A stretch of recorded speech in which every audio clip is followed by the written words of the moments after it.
La parole à Monsieur le maire de Paris-Centre, Ariel Veil, pour le groupe Paris en commun.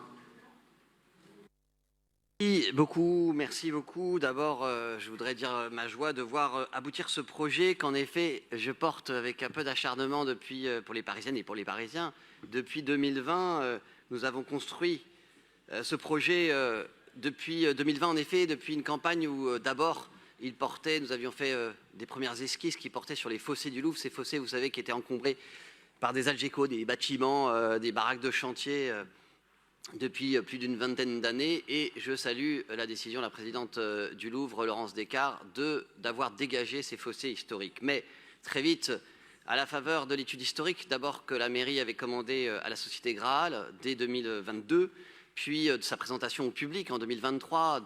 d'un projet que j'avais esquissé avec un premier visuel de ce que pourrait être une place du Louvre, enfin digne de ce nom, sur l'ensemble du territoire entre la façade orientale du Louvre et puis l'église Saint-Germain-l'Auxerrois ou l'ancienne mairie du 1er arrondissement. Nous avions construit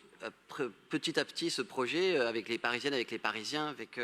les conseils de quartier, avec les habitants, avec les riverains, avec le Louvre lui-même. Et dans cette tribune du JDD en 2023, nous avions déjà un premier projet.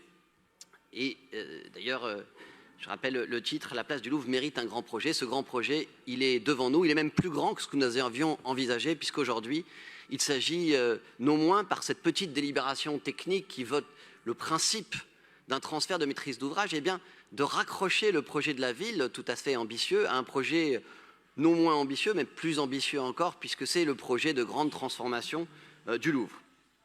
Alors, nous avions déjà voté dans cette enceinte, dans cet hémicycle, en 2023, à la suite de cette présentation que nous avions faite, historique et d'un projet pour la place du Louvre, un vœu qui avait été voté par Paris-Centre d'abord, puis par le Conseil de Paris. Et dès 2024, nous avions même soumis aux habitantes et aux habitants, par une votation, le principe de ce grand projet de piétonisation et de végétalisation de la place du Louvre, qui avait obtenu, je le rappelle, plus de 70% de votes favorables. Alors, évidemment, je ne peux qu'aujourd'hui me féliciter d'avoir un partenariat nouveau, et vous appelez à le voter, un partenariat avec le Louvre. Je voudrais quand même, et pardon de le faire sur une délibération qui en apparence anodine et technique, mais je voudrais saluer la dimension historique de ce qui s'engage ici par notre vote ce matin. Parce qu'avec cette délégation de maîtrise d'ouvrage, il s'agit non moins que de terminer le geste d'Henri IV. Oui, je remonte aussi loin, lui qui a été le premier à engager la transformation de ce qui était un ancien fort défensif, c'était la fonction du Louvre autrefois, à l'extérieur des murs de Paris, en un palais d'abord d'habitation, puis un palais qui devait accueillir les arts depuis plusieurs siècles, situé à l'intérieur de Paris. Et depuis cette extension orientale, couronnée, vous le savez, par la colonnade de Perrault, sous Louis XIV, j'avais pointé la succession des erreurs urbanistiques et même politiques qui s'étaient multipliées, puisque chaque projet qui s'était fait, d'abord sans envergure, sans vision d'ensemble, mais ensuite avait abouti à morceler cet espace de manière infinie jusqu'à arriver à ce que nous avons aujourd'hui, c'est-à-dire un grand espace, un grand terrain vague, comme je l'ai appelé parfois. Et là, eh bien, nous avons enfin la possibilité de terminer ce geste d'Henri IV avec ce rapprochement entre le pouvoir, ce lieu qui a été un lieu souvent de tension entre le pouvoir central et le pouvoir urbain, entre le pouvoir municipal et le pouvoir étatique. Et quelle meilleure manière de le faire que de voter d'une certaine manière par cette convention la fusion des projets avec un pilote unique, ce que j'avais recommandé déjà depuis 2 ans, un pilote unique, et en l'occurrence le Louvre, l'établissement public du musée du Louvre, pour piloter ce projet, bien sûr, sur la base d'un cahier des charges partagé, et je voudrais en dire quelques mots.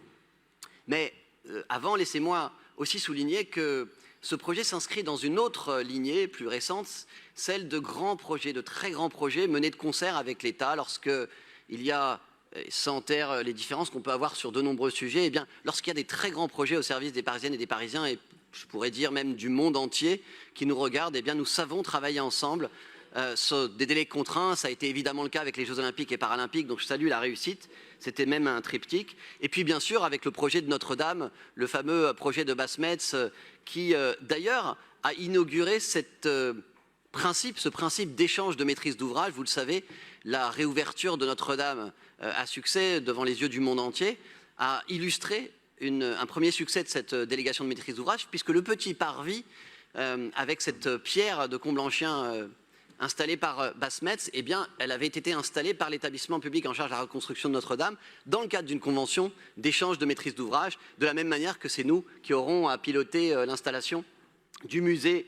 du mémorial de la déportation. Et donc là, voilà, ce projet qui aboutit. Et je le dis, moi aussi, le cahier des charges, bien sûr, est partagé. Vous le connaissez, piétonisation, voie de bus sanctuarisée, voie de vélo sécurisée aussi, bien sûr, mais surtout un projet patrimonial et historique. Et Raphaël Rémy Leleu a raison de le dire, nous serons associés à la gouvernance, au jury bien sûr, au cahier des charges c'est déjà fait, mais à la gouvernance, et je tiens à ce que les ateliers que nous avions prévus avec les riverains, avec la RATP, avec les conseils de quartier, avec le diocèse aussi, avec les commerçants, eh bien, soient menés dans le cadre du grand projet architectural international qui sera lancé dès ce mois de juin et qui correspond lui aussi à mes vœux les plus chers. Je vous remercie, nous serons vigilants sur cette gouvernance, mais quel beau projet, merci de le voter.